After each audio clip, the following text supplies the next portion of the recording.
love, life, and everything in between. Yes, and we share our professional perspectives and raw opinions as therapists, relationship coaches, and husband and wife. This right here sitting next to me is my beautiful, my amazing and incredible wife, Iana. Yeah. Is that who I am, baby? That is who you are. And this is my dapper, debonair protector, my homie, my confidant, my baby, Ayize.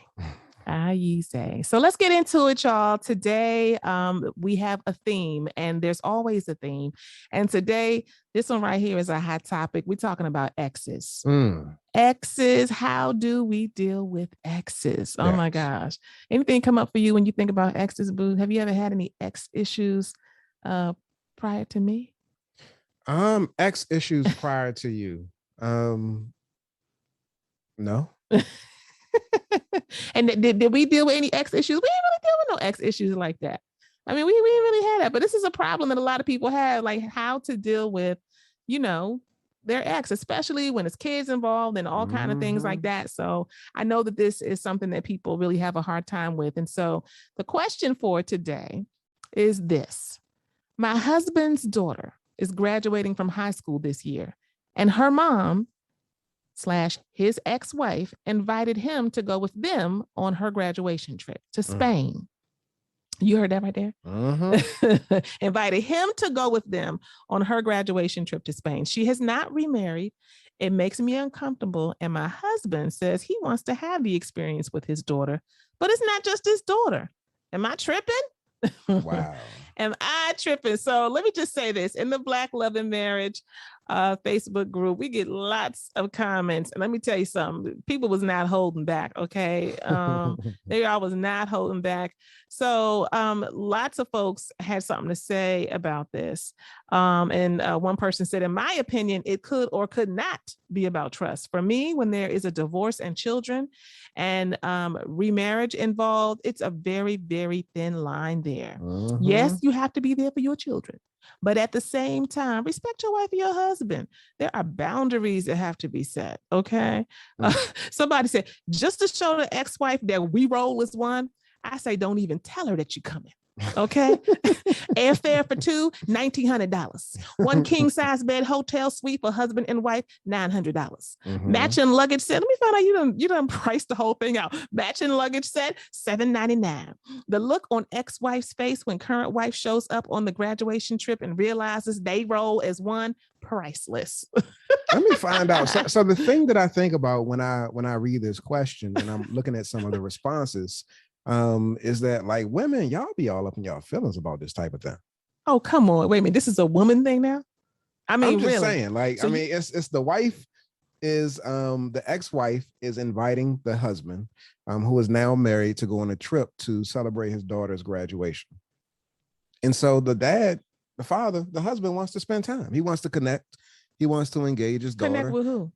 His daughter. And so I think that there are some assumptions that are at play here where the current wife is thinking that the ex-wife might got something up her sleeve. And that's not the case. So some of these responses, I think, may be informed based off of the fact that the current wife wasn't invited. But how about we not assume that the current wife wasn't invited? She said in the question that they invited, that the ex-wife invited him to their daughter's experience, to their daughter's graduation trip. So maybe I'm just naive because y'all as women know, because there could be an understanding or an assumption that the current wife would be coming. But I'm inviting you because you are my daughter's father. I'm not inviting y'all. I'm inviting you with the thought or the idea that that both of y'all are going to be coming. Like, you ain't going to be rolling by yourself. Like, it ain't got to be a situation where she got something up her sleeve. It was just that this is my daughter's father. Let me invite him. And I'm assuming that he's going to be inviting his wife because y'all about that family life. And I see you making a face like, nah. If that's the case, you need to make sure you go out your way to say, yes, will y'all come? There we go. I'm inviting both of y'all. There we go. So a lot of times I do want to say this. I do think that, a lot of times, I don't think it's a woman thing. I think men will be the same way. Yeah. Let there be an ex. I'm so glad we not remarried. You're the first one and the only one, and you'll be the last one, the only husband I have ever had. But I'm gonna just say this, like, I know if, I had an ex and we had a child and he said, I want you to come on this trip Just imagine that, babe. Yeah, and I want you to come on this trip, that. right? Because what comes up also is that you all have this child in common. You have this bond. You have this little person, not a little person anymore if they're graduating, but that you all have created. That's a very unique bond. And even if you have children in your current marriage, like it's a thing, like we're going to celebrate our child, and that doesn't include you. And I know for a fact you would just be quiet and you'd be looking at me and it'd be a test. You'd just be looking at this wonder, like if I just come in there and say, oh, look, I just got an email or a text from so-and-so's daddy, you'd just be looking like, I'm going to see what you say. And you better say the right thing. You know what I mean? Like it would be automatic. So I do think that sometimes we jump to conclusions. But I also think that there are a lot of people who are out of pocket. You know what I mean? Like that's true. They're just out of pocket. Like I would go out of my way to make sure, like, hey, this is what I'm thinking about for so-and-so's graduation trip. And this is something that she wants. I know she really wants you to be present. So I was thinking this could be a great idea for our families, my family and your family, to go on to support our daughter, right? Like I would go out of my way to do that. Because otherwise when you don't, right, you sending me a message as the wife, the current wife, even if you don't think you're sending me a message. One of the comments here is all the nopes that ever noped in Nopeville. Okay. You are not tripping. You and hubby are one. So the next question would be, how much are our tickets? What time is our flight? And how long are we staying? Okay. You have to have respect. And I think a lot of times people don't recognize, even in situations where I could see somebody saying like, this is my child. I'm not thinking about his wife. I ain't thinking about him. I'm just trying to include him. He's the daddy into the situation. And I know that it would be important to her. I don't want him no more. I could see somebody saying that, but ultimately we do have to pay attention to how it comes across. I will cross over though and say that as the wife in the situation, the current wife, the hopefully final wife, right? Who actually wrote in, I will say this. I do think that, you bring up a really valid point, sweetheart, in that we don't know what the intention is. We don't know if she ain't got no etiquette. She don't know about how to show up, and she ain't really thinking about your husband because she over him. And she just really is trying to make sure she's inclusive of him, and she doesn't know the best way to go about it. We don't know if she's got a little slim shady stuff going on, and she is trying to ice you out a little bit so that she can reconnect, with your husband over their daughter. We don't know. Yeah. And so I would just say we oftentimes have to, we have to operate from not knowing. Like you don't know. So if we don't know, then you just show up and you show up correctly.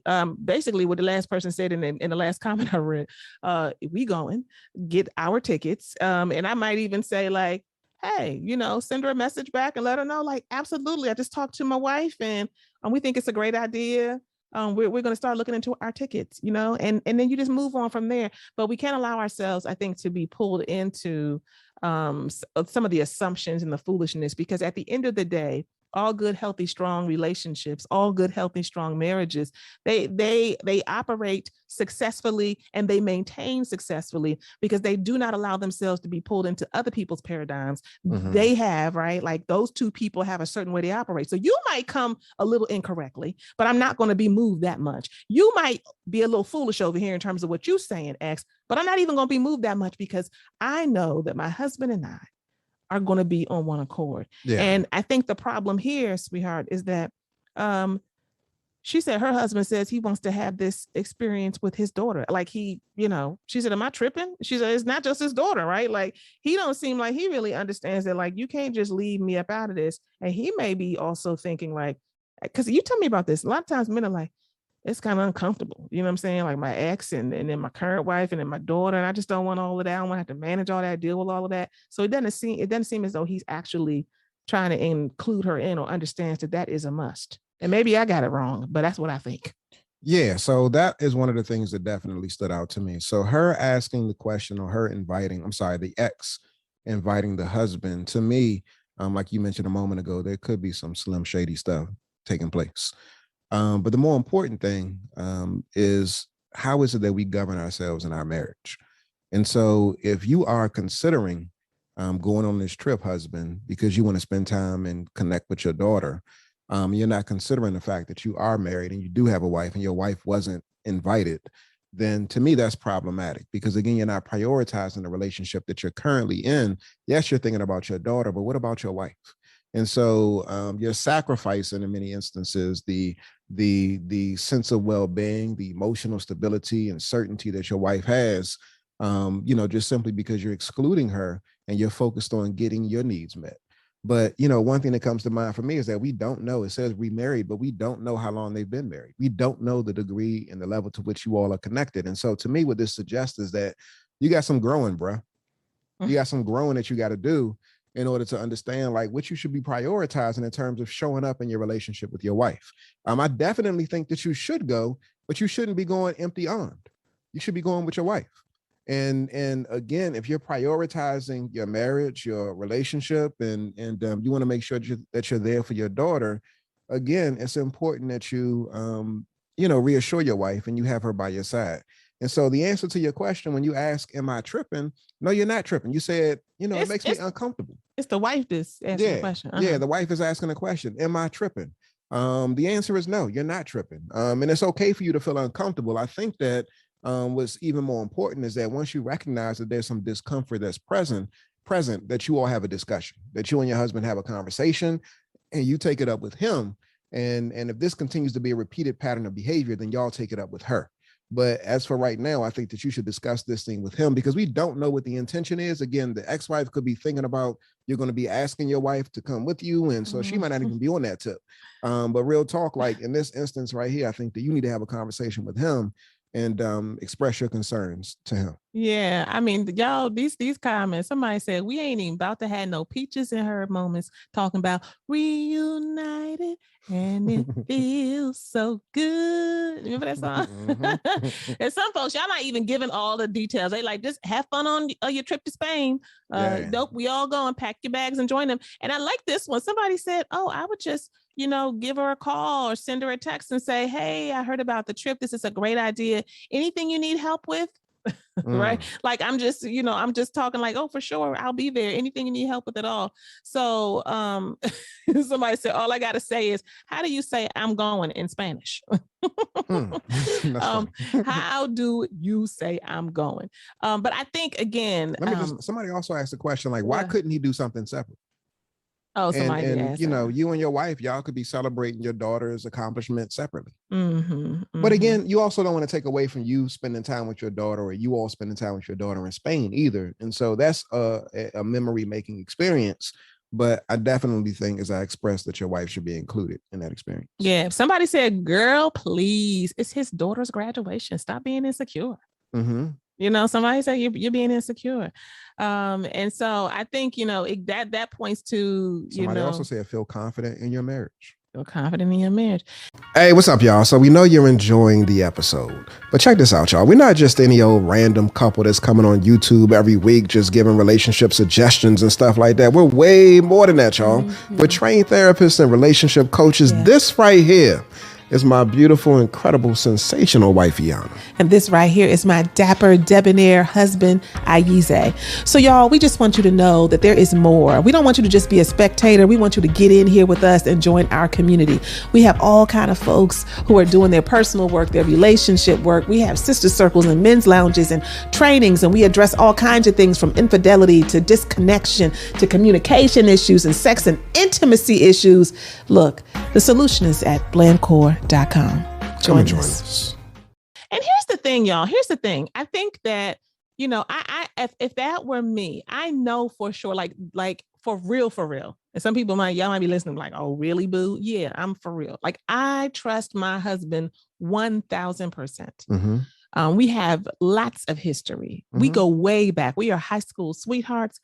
Like, I don't have any concern about, oh, he's going to do something or be tempted or whatever. He's going to, if there was like an ex or if we had this similar situation. Now, it's easier for me to say that because we ain't in that situation. But I do think that I would just off a GP, right? Like, I'm going to have some feelings regardless of whether or not I trust you or not. It's not just about trust. It's also about parameters. Yeah. It's also about what's comfortable. So a lot of times what we do in our relationships is we say, why don't you trust me?